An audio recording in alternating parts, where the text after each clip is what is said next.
It's not Coney Island. It's not London. It's Betty Danger's Country Club in Minneapolis.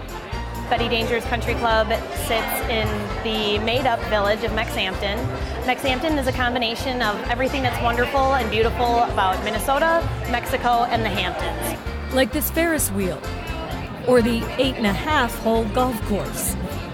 It's actually a restaurant and a bar open to anyone who wants to have a little fun.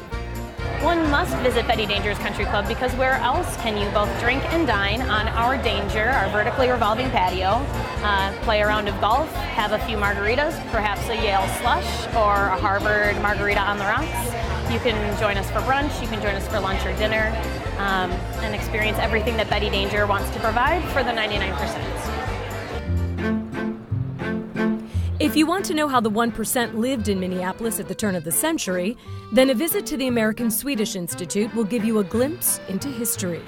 The Turnblad Mansion was built at the turn of the 20th century by Swan Turnblad and his wife Christina. He was a newspaper man, the publisher of the largest Swedish language newspaper outside of Sweden in its heyday. And his home is French chateau-esque in nature. It's 34,000 square feet, 33 rooms that are everything from Rococo to Revival to Baroque Revival to modern ballroom spaces.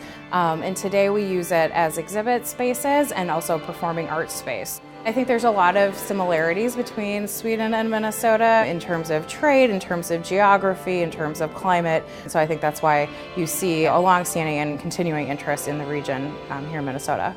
With an award-winning cafe, you can also celebrate the Nordic connection with specialty dishes like Swedish meatballs and gravlax. Across town, the Midtown Global Market is filled with local vendors where you can come and grab a taste of Minneapolis and then take some home with you. Like the award-winning bakery The Salty Tart, or craft beers at Eastlake Brewery, or even Ufta chips. Our branding is city by nature, and really what that means is that it's the only American city where urban and natural drama share a single stage. So you've got a tremendously large, successful, vibrant business community downtown, but it's in a natural setting. You've got the lakes, you've got the river, you've got the parks. So I think people are very amazed when they come here and see how green Minneapolis is. I hear a rushing, hear a roaring and a rushing, hear the falls of Minnehaha calling to me from a distance. Words Henry Wadsworth Longfellow made famous in his poem, Song of Hiawatha, describing the majestic Minnehaha Falls near the confluence of the Mississippi River in Minneapolis. The river runs right through the city, so the best views of downtown from a kayak. Urban adventure is like what we like to call it because you're in an urban environment, but you can't really tell. You're still having that sense of adventure in that you don't see the hustle bustle of city life when you're on the river. It's so calm and tranquil.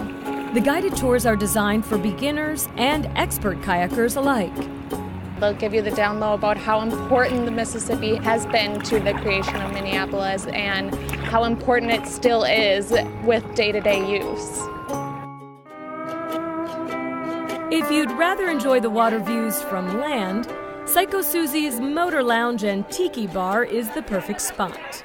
We need a little mental vacation, so that's why we're here. And so, yeah, just letting people have fun, drink some rum, look at the river. With a little kitsch and a lot of heart, they've been serving Minneapolis comfort food for a dozen years. We're definitely state fair oriented, so we love deep fried food. We love anything that's not good for you.